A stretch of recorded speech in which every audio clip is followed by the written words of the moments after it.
Welcome to టీ10 నేను Revathi. Comrade Sitaram Yechury మరణం భారత ప్రజాస్వామ్యానికి, లౌకిక రాజకీయాలకు, విప్లవ కార్మికోద్యమానికి తీరని దెబ్బ. ఏచూరి ఒక అసాధారణమైన మార్క్సిస్టు మేధావి. గత 9 ఏళ్లుగా సిపిఎం ప్రధాన కార్యదర్శిగా పార్టీకి నాయకత్వం వహిస్తూ అత్యంత కష్టకాలంలో పార్టీని ముందుకు నడిపించారు. దేశంలో అత్యవసర పరిస్థితి విధించిన కాలంలో దానిని వ్యతిరేకించే విద్యార్థి నాయకుడిగా సీతారాం ఏచూరి ప్రసిద్ధుడయ్యారు. జవహర్లాల్ నెహ్రూ యూనివర్సిటీ విద్యార్థి సంఘానికి అధ్యక్షుడిగా అత్యంత ధైర్య సాహసాలతో ఆనాటి ప్రధానమంత్రి ఇందిరాగాంధీ సహకార నివాసానికి ప్రదర్శన నిర్వహించి ఎమర్జెన్సీ నేపథ్యంలో జరిగిన అకత్యాలకు బాధ్యత వహిస్తూ జేఎన్యూ వైస్ ఛాన్సలర్ పదవికి ఆమె రాజీనామా చేయాలని డిమాండ్ చేశారు. ఇప్పటిదాకా జేఎన్యూ విద్యార్థి సంఘానికి 3 సార్లు వరుసగా గెలిచిన ఏకైక వ్యక్తి సీతారాం ఏచూరి. జేఎన్యూ క్యాంపస్ లో మరణాంతరం తుది వీడుకోలు అందుకున్న రాజకీయ నాయకుడు కామ్రేడ్ సీతారాం ఏచూరి మాత్రమే. సీతారాం ఏచూరిని జవహర్లాల్ నెహ్రూ విశ్వవిద్యాలయం ఎంత గౌరవించిందో, ఇంకెంతగా ప్రేమించిందో ఇది తెలుపుతుంది. ప్రతిఘాత శక్తులు చరిత్రకు వక్రభాష్యాలు అల్లుతున్న సందర్భంలో సీతారాం ఏచూరి తన వాదన పటిమతో చరిత్రను మళ్లీ పట్టాల మీదకు ఎక్కించారు. పార్టీ చరిత్ర పట్ల, అందులోనూ క్లిష్టమైన సందర్భాలలో అనుభవజ్ఞులైన పార్టీ నాయకులు చేసిన కృషి గురించి సీతారాంకు ఉన్న జ్ఞానం అపారమైంది. రెచ్చగొట్టే సందర్భాలలో కూడా చిరునవ్వుతో ఆ సమస్యలను పరిష్కరించడం అతని ప్రత్యేకత. 30 ఏండ్ల వయసులో సీతారాం పార్టీ కేంద్ర కమిటీకి ఎన్నికయ్యారు. 40 ఏండ్ల వయసులోనే పార్టీ పొలిట్ బ్యూరో సభ్యుడయ్యారు. జాతీయంగా, అంతర్జాతీయంగా పరిస్థితులు వెంటనే మారుతున్న కాలంలో సిపిఎం పార్టీ రాజకీయ వ్యూహాత్మక ఎత్తుగడల పంతాలను రూపొందించడంలో ముఖ్య పాత్ర నిర్వహించారు. 3 దశాబ్దాల కాలంగా కమ్యూనిస్టు పార్టీగా మన స్థానం చాలా కీలకమైనదని, సమర్థవంతమైనదని రుజువైంది. అనేక రంగాల్లో మన పని మెరుగుపడడం, ప్రజలను కొత్త తరగతుల్లోకి విస్తరించడమే దీనికి ఉదాహరణ. సీతారాం ఏచూరి అసాధారణమైన చదువరి. అనేక భాషలు అనర్గళంగా మాట్లాడగలరు.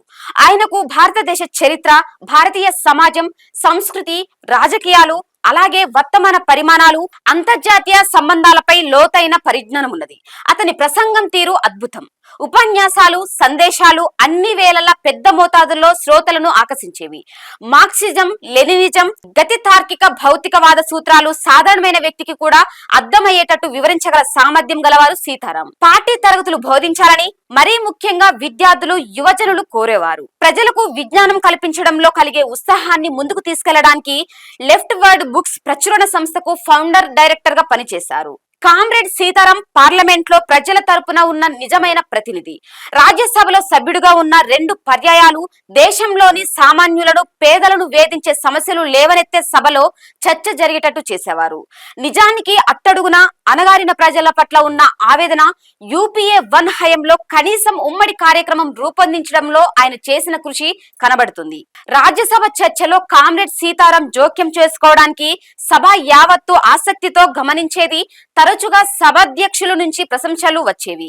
రాష్ట్రపతి ప్రసంగంపై ప్రతిపక్షాలు తెచ్చిన సవరణలు ఆమోదించినప్పటికీ సీతారాం ఏచూరి చాకచక్యమైన జోక్యంతో 2 సవరణలను ప్రభుత్వ పక్షం అంగీకరించాల్సి వచ్చింది. ప్రతిపక్షంలో అనుభవజ్ఞుడైన నాయకుడిగా కామ్రేడ్ సీతారాం ప్రజలు మేలు కోసం వివిధ పార్టీల నాయకులను ఏకతాటిపై తెచ్చిన సందర్భాలు అనేకం. అనేక సమస్యలపై రాజకీయ ఏకాభిప్రాయం సాధించడంలో అతనికున్న సమర్థత కామ్రేడ్ సీతారాం ను ఒక నిజమైన రాజనీతిజ్ఞుడుగా నిలబెట్టింది. అతని దృష్టిలో దేశ ప్రయోజనం అంటే ప్రజల ప్రయోజనమే. వారి ప్రయోజనాలు కాపాడడానికి సాధ్యమైన అవకాశాలన్నింటినీ అన్వేషించేవారు. భారతదేశంలో ప్రజాస్వామ్యం నిలదొక్కుకోవాలంటే దేశం యొక్క లౌకిక, సామాఖ్య లక్షణాలు కాపాడబడాలి. దేశ వ్యవహారాలు నడపడంలో దేశంలోని అన్ని తరగతుల ప్రజల సమాన హక్కు కలిగి ఉండాలని నమ్మారు. ప్రజాస్వామ్యం పారదర్శకంగా లేని పక్షంలో అది ఎప్పుడూ వెనుకబడిన వారికి, పేదలకు అనుకూలంగా ఉండదు అని గట్టిగా విశ్వసించారు.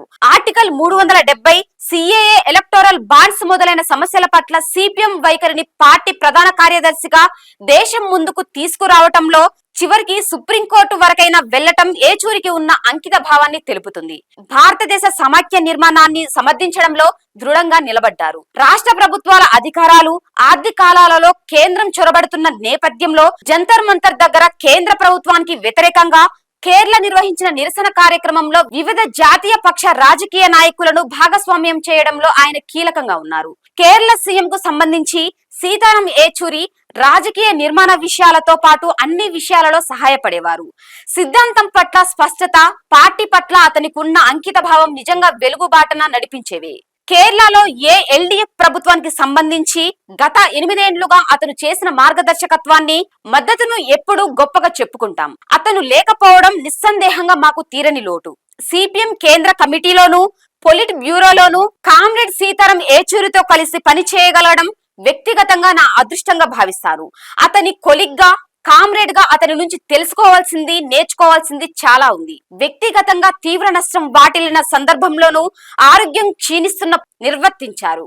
అతని మరణం వ్యక్తిగతంగా నాకు ఒక బాధాకరమైన లోటు మాత్రమే కాదు, జాతీయ అంతర్జాతీయ కమ్యూనిస్టు ఉద్యమానికి కూడా పూడ్చలేని లోటు.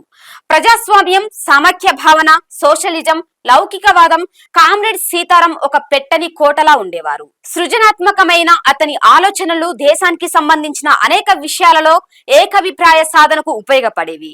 సరళీకరణ, ప్రైవేటీకరణ, ప్రపంచీకరణకు వ్యతిరేకంగా పోరాడే సీతారాం ప్రభుత్వ రంగ సంస్థలను చెక్కు చెదరకుండా కాపాడేందుకు గట్టిగా నిలబడేవారు. గత 4-5 దశాబ్దాలుగా ఢిల్లీ నగరం చూసిన ప్రతి పోరాటంలోనూ పోలీసు దాడులను ధైర్యంగా ఎదుర్కొంటూ ముందు భాగంలో ఉండేవారు.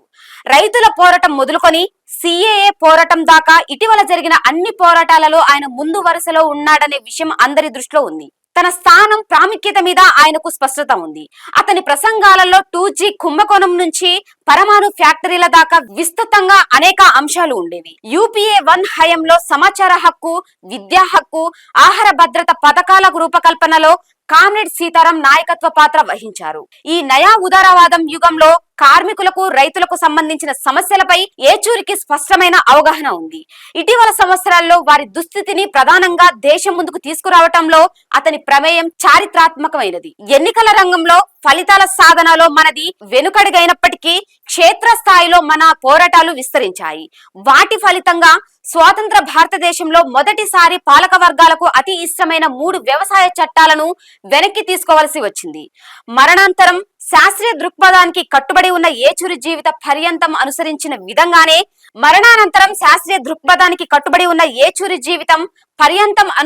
విధంగానే మరణానంతరం కూడా సీతారాం ఏచూరి శాస్త్రీయ దృక్పథానికి కట్టుబడి ఉన్నారు.